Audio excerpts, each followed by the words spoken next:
کسی کے رکوع کو باطل کرنے کے لیے بڑا بہانہ ڈھونڈا جائے گا، بڑی باتیں تلاش کی جائیں گی۔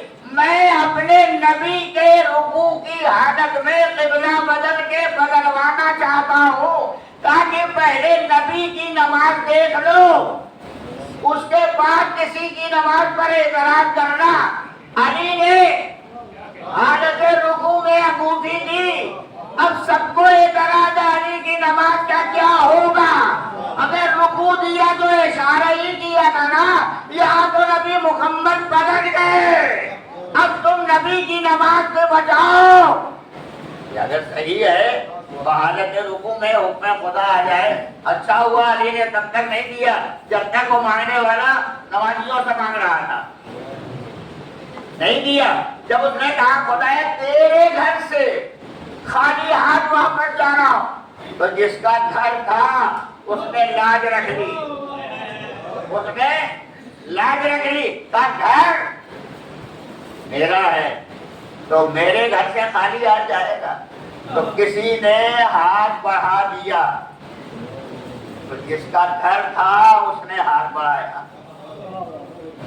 اور وہ انگوٹھی لے لیا۔ ارے نہیں تھی اس کی تفصیل نہیں میں عرض کروں گا، مگر یہ بات طے ہو گئی کہ نبی کی نماز خراب ہوئی نا، علی کی نماز خراب ہوئی، تو نبی کی نماز پر تو اعتراض نہیں ہوتا، علی کی نماز پر اعتراض ہو جاتا ہے۔ تو انگوٹھی کی نماز کیسے صحیح ہوگی؟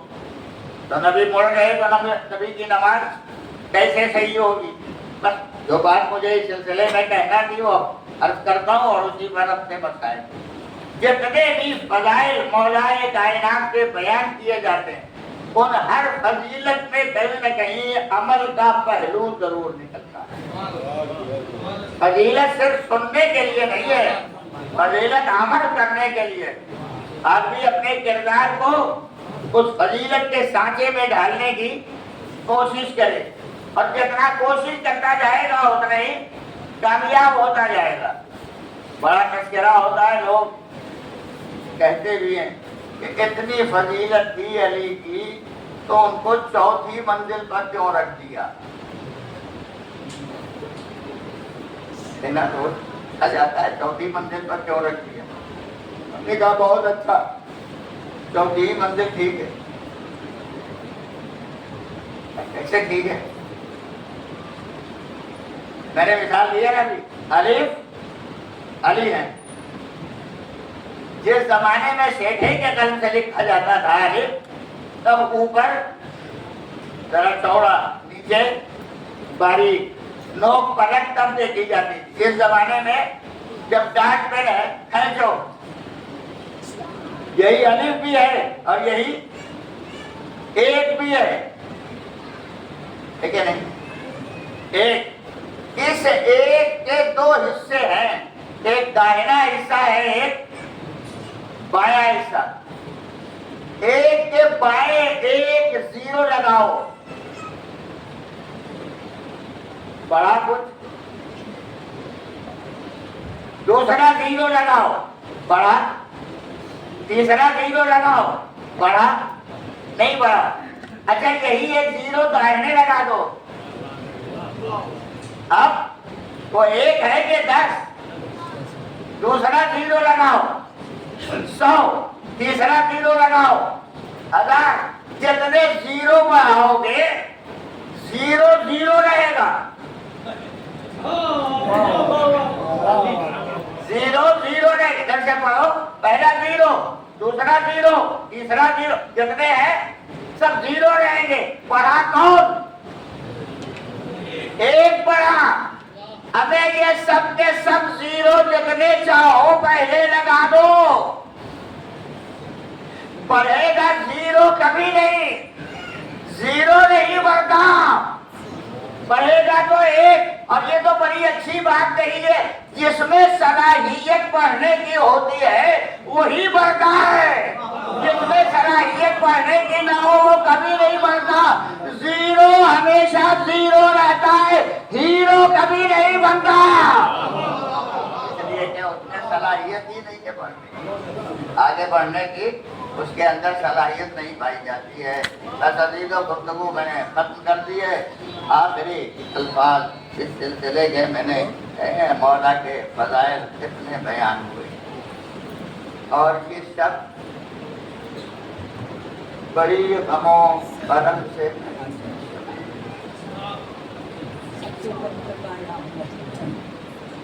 اتنا عظیم بہادر، اتنا عظیم سپاہی، اتنا عظیم شہسوار، اتنا عظیم شخصیت، اتنے فضائل و کمالات کا مالک، اور آج کی شب ابھی تک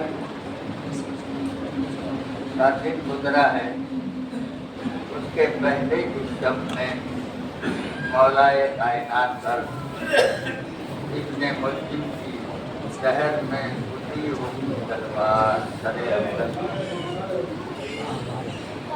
میں ابھی مشاہد شروع کر رہا ہوں، شہر میں گزری ہوئی تلوار امام کے سرے افضل پہ لگی ہے۔ یہ رات جو امام نے گزاری ہے، کبھی صحن خانہ میں آتے تھے، کبھی کمرے میں چلے جاتے تھے، کبھی برآمدے میں آتے تھے، کبھی آگے نکلتے تھے، تو چھوٹے چھوٹے جانور امام نے پالے تھے، بطخیں ان کو بار بار دیکھتے جاتے تھے۔ یہ منظر وہ بیٹی دیکھ رہی، باپ کو آتے جاتے دیکھا، کئی بار جب آتے جاتے دیکھ لیا تو ایک دفعہ بیٹی نے ہاتھ جوڑ کے پوچھا، پاپا آپ اس طرح دیکھیں کیوں؟ کیوں اس طرح کا یہ عالم ہے؟ فرمایا، بیٹی میں اس کی بارگاہ میں جا رہا ہوں، وہ بڑا صاحب یار ہے، بڑا قوت والا ہے، بڑی طاقت والا ہے، میں جاتے ہوئے سوچ رہا ہوں کہیں ایسا نہ ہو کہ اس کی بارگاہ میں اس حالت میں پہنچوں تو میرے لیے تکلیف اور رحمت کا باعث ہو جائے۔ میں برابر نہیں، امام درس دے رہے ہیں یہ سبق، اس طرح آدمی کو خدا کی بارگاہ میں جانا چاہیے۔ اور پھر رفتہ رفتہ کر کے جب رات ڈھلنے لگی، صبح کا وقت آنے لگا، فجر کا وقت ہونے لگا، امام گھر سے باہر نکلے، ساتھ میں اپنے دونوں فرزندوں امام حسن اور امام حسین کو لیا، لے کے مسجد میں آئے۔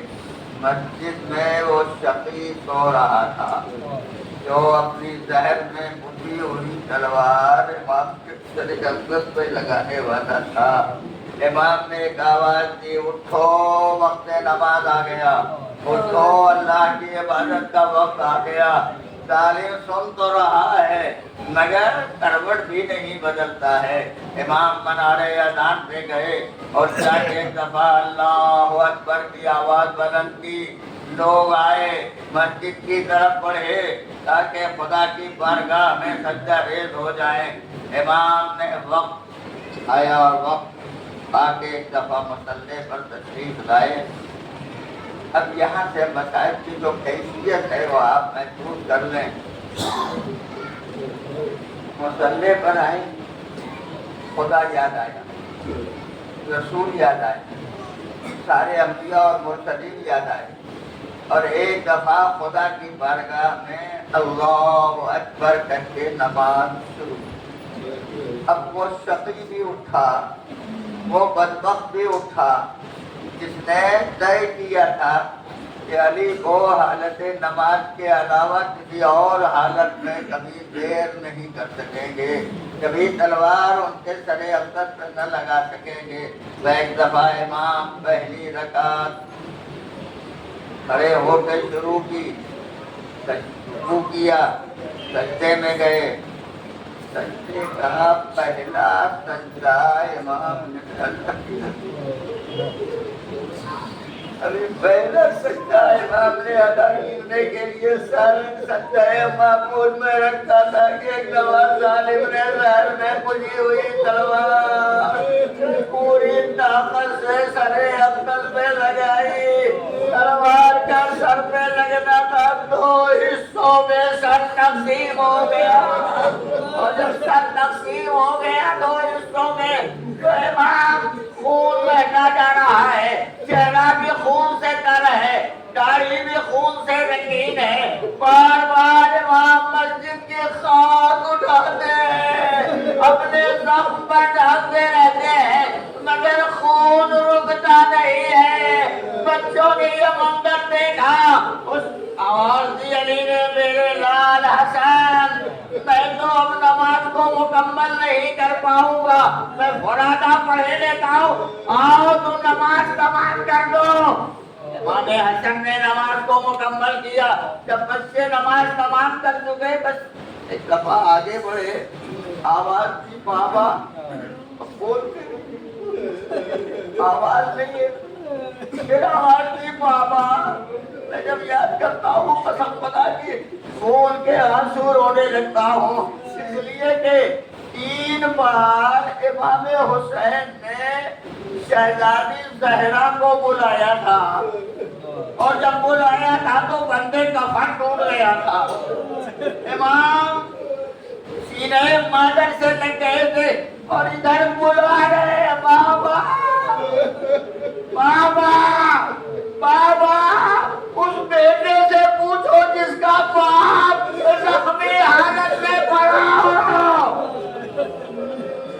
اور جواب نہ دے سکتا ہوں۔ پھر ایک دفعہ آواز دی، کوئی جواب نہ ملا، بیٹھ گئے دونوں بچے، اور بیٹھنے کے بعد ایک دفعہ کانوں کے قریب جا کے آواز دی، بابا نہیں کا بابا۔ ذرا سا جسم امام کو حرکت ہوئی، اور اس حرکت نے بتا دیا میرے لاڈلو میں اٹھ نہیں سکتا، میرے لاڈلو میرے اندر طاقت نہیں رہ گئی، میرے بچوں اب میں قوت نہیں رکھتا ہوں اٹھنے کی، سہارا دو۔ بچوں نے سہارا دیا، بازو پکڑا، ابھی بھی میرا امام اٹھ نہیں سکا۔ کتنا خون بہ گیا ہوگا، کتنا خون سڑے اندر سے نکل گیا کہ امام اٹھنے کی طاقت نہیں رکھتے، اور جب نہیں طاقت ملی تو کیسے ہوتا اس کے دونوں بچوں نے اپنی آبا بچھا دی، اپنی آبا زمین کے مسجد کے فرش پر بچھا دیا، اور بچھا کے میں جہاں سے پڑھتا ہوں میں اس کا ذمہ دار ہوں، اٹھا تو نہیں سکے، بچے اٹھا نہ سکے باپ کو، دھیرے سے سہارا دیا، اور سہارا دے کے ابا پر لائے، ابا پہ لائے، اور ابا کو دونوں طرف سے سمیٹا، سمیٹ کے بچوں نے اس طرح اٹھایا جیسے لاشا اٹھایا نہیں، آپ آنسو بہائیں گے، میں جو لفظیں کہتا ہوں اٹھایا۔ جب بیٹے لاش کو اٹھا رہے تھے زخمی باپ، تو میرا دل کہتا تھا کہ ہاں آج تو باپ کا لاشا آپ اٹھا دیں، یہ کوفہ ہے، کربلا نہیں، کہ جہاں ایک بچے کا ہاتھوں میں ہتھکڑیاں، پیروں میں بیڑیاں، گلے میں توپے خاردار، کمر میں لنگر پہنے ہو، اور نشیب میں بابا کا اوریا لاشا دیکھ رہا ہو، اتنی قوت نہ پاتا ہو کہ باپ کا لاشا لے کے چلے۔ اب یہ مرحلہ بہت دردناک ہے، بیٹے پھر بھی باپ کا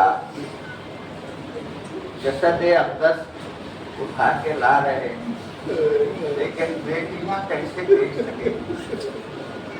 دروازے پر آئے، علی کی بیٹی سن چکی ہے، تلوار لگی لتحکمت واللہ احسان الہدی قد قتل علی المرتضی۔ یہ فقرہ زینب کے کان سے ٹکرا چکا ہے، ایسے ہی ٹکرایا تھا زینب کے کانوں سے جیسے کربلا میں قد قتل الحسین میں کربلا۔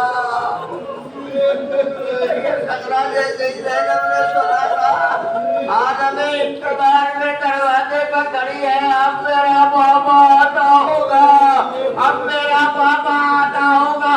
خدا کسی بیٹی کو باپ کی یہ حالت نہ دکھائے جو ایک دفعہ زینب نے دیکھا دروازہ تک قربان ہوا، کھلا، جیسے ہی کھولا دروازہ آواز دی، بھیا بابا، بابا کہاں ہے؟ دونوں بچے سہارا دے کے لائے، بابا کہاں ہے؟ کہہ تو نہ سکے کہ کہاں ہے، اشارہ کر دیا، دیکھ سکو زینب تو دیکھ لو، یہ ہمارے ہاتھوں پر ہمارا بابا زخمی حالت میں ہے۔ کھلا دروازہ، گھر میں آئے، میں نے پڑھا ہے روایت میں کہ 19ویں کا پورا دن ایسا گزرا تھا جب مولا نے کسی سے کوئی بات نہیں کی، خاموش رہے، کسی سے کوئی بات نہیں کی، کسی سے ملاقات نہیں کی۔ 20ویں تاریخ کا دن جب آیا، جو آج اب دن ہے اور یہ رات گزر رہی، ایسے موقع پر ایک دفعہ چاروں طرف دیکھا، کبھی دائیں کبھی بائیں، کبھی سامنے کبھی پسے پشت، اور دیکھنے کے بعد دیکھا کہ جو بیٹھا ہے وہ رو رہا ہے، جو قریب میں ہے وہ رو رہا ہے، بھرا گھر رونے والے۔ مگر ایک دفعہ علی نے آواز دی، میرے لال حسن، میرا بیٹا حسین کہاں ہے؟ میرا بیٹا حسین کہاں ہے؟ امام حسن اٹھے، اس حجرے کی طرف گئے جو امام حسین کا حجرہ تھا، قریب پہنچے، ابھی دروازہ نہیں کھولا تھا، ایک دفعہ چیخنے کی آواز سنی، اور اس چیخ میں حسین کہہ رہے تھے، ہائے میرا بابا، ہائے میرا بابا، آنکھوں میں آنسو بھرے ہوئے، رخسارہ آنسوؤں سے تار، آواز دی، بھیا چلو بابا نے یاد کیا، آئے، مولا نے دیکھا آنسو ہے، کہا میرے لال روتے کیوں ہو، آنکھوں میں آنسو کیوں آ رہے؟ بابا آپ کی اچھی حالت جملہ تھا، اور یہی رونے کے لیے کافی ہے۔ آواز دی، بابا جب نانا گئے تھے دنیا سے رخصت ہوئے تھے تو ہم نے تصویر کی، زہرا ہمارے سر پہ ہاتھ پھیرنے والی موجود ہے، جب شہزادی اماں چلی گئی تب بھی اطمینان تھا، ابھی بابا ہمارے سر پہ دستے شفقت پھیرنے والا موجود ہے، لیکن آپ جب جا رہے ہیں کون ہوگا جو ہمارے سر پر دستے شفقت پھیرے گا؟ پتا کی ساری وصیتیں آپ سنتے رہتے ہیں، میں آخری بات سنا کے گفتگو تمام کر دوں۔ امام نے فرمایا جنازہ تم تیار کرنا، غسل دینا، کفن پہنانا، جنازہ تیار کرنا، اور جنازے کو ایک جانب سے تم دونوں بھائی اٹھا لینا، دوسری جانب سے جنازہ خود کو خود اٹھا لینا۔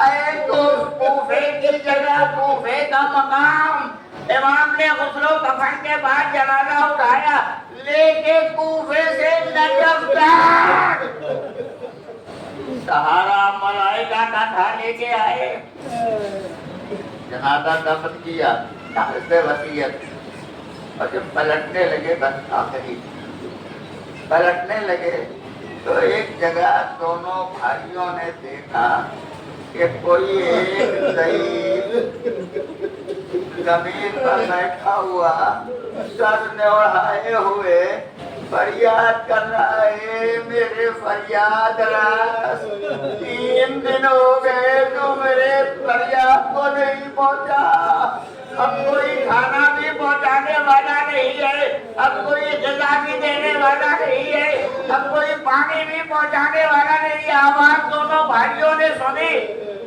قریب پہنچے بھائی کیوں پریشان ہے ایک شخص آتا تھا وہ میرے سامنے کھانا رکھتا تھا اپنے ہاتھ سے کھلاتا تھا پانی پلاتا تھا مگر 3 دن ہو گئے 3 دن سے نہیں آیا کہا تم نے دیکھا ہے کہ میں کیسے دیکھتا میں قابل ہوں میں نے دیکھا نہیں ہے تو پھر کون تھا وہ جب سے تمہاری آواز سن رہا ہوں ایسا لگتا ہے کہ تمہیں میں کا کوئی تھا جو آتا تھا ہمیں کھانا اور پانی پہنچاتا تھا پر یہ سننا کا ایک دفعہ بچوں نے کہا اب اسے نہ یاد کرنا اس کا جنازہ ہم دفن کر کے آ رہے ہیں اب انہیں کے فرزند ہے وہ میرا بابا علی مرتضیٰ تھا جنازہ دفن کر کے آ رہے آواز بھی ہمیں وہاں پہنچا دو دونوں بھائی لے کے چلے جنازہ اس منزل تک پہنچایا جہاں یہ ضعیف اپنی آخری زندگی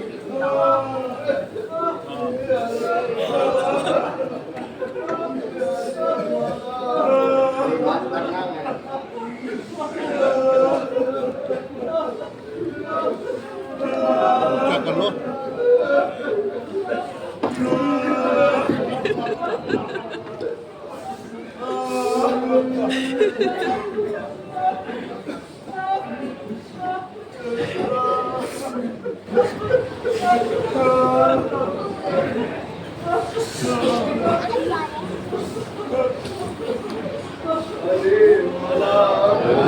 مولا